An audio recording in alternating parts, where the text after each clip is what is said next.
Invented Evidence by Richard Jonathan O. Taduran, Ph.D.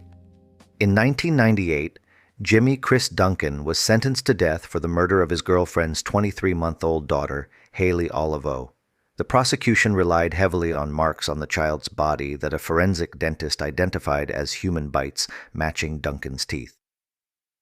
For nearly 3 decades, those marks kept him on death row.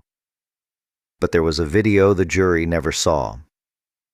During the postmortem examination, forensic dentist Michael West was recorded pressing and scraping a dental mold of Duncan's teeth directly against the child's skin. Experts who later examined the footage concluded the procedure may have altered existing injuries or created the very marks presented as evidence. West called it a direct comparison technique. Courts and independent experts called it scientifically indefensible, leading to the eventual overturning of Duncan's conviction. The disturbing question is not merely whether an expert made a mistake, but whether the evidence used to condemn a man was created during the examination itself. Developing evidence versus creating it. Forensic experts rarely examine evidence without touching or altering it. Some material must be developed, enhanced, collected, or tested before it can be observed. Fingerprint powder reveals latent prints. Chemical reagents detect blood. Dental stone creates footwear casts. Biological material is swabbed or consumed during DNA testing. These accepted procedures aim to reveal, preserve, or measure something that already exists. The critical distinction: an examiner's intervention must never create the feature being interpreted. Any procedure must be scientifically justified and thoroughly documented. Original conditions must be recorded before testing begins, materials and techniques identified, and post-examination changes clearly distinguished from pre-existing conditions. This is essential when procedures are destructive or non-repeatable, allowing future experts to verify whether results came from the crime or the examination. In Duncan's case, pressing a dental mold into the victim's skin crossed this line. If that contact altered the tissue or created new impressions, subsequent comparisons became circular. The dental model appeared to match marks that it had helped produce.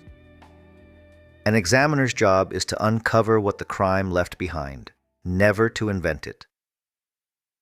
The persistent failure of bite mark identification. Even without physical manipulation, bite mark identification rests on weak scientific foundations. The method assumes human dentitions are sufficiently unique to identify an individual and that skin accurately preserves dental arrangements. It further assumes examiners can consistently recognize and match bite marks to a suspect. Skin, however, is a poor recording surface. It stretches, compresses, swells, heals, and decomposes. Injury shapes shift depending on body position, bite force, movement, and time elapsed before examination.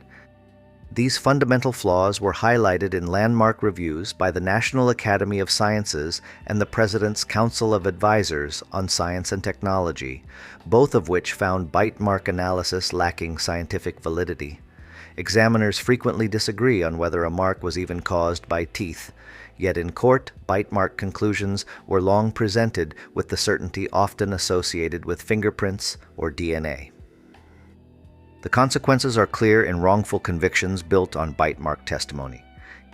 Keith Allen Harward was convicted of murder and rape based on bite mark testimony supported by multiple odontologists.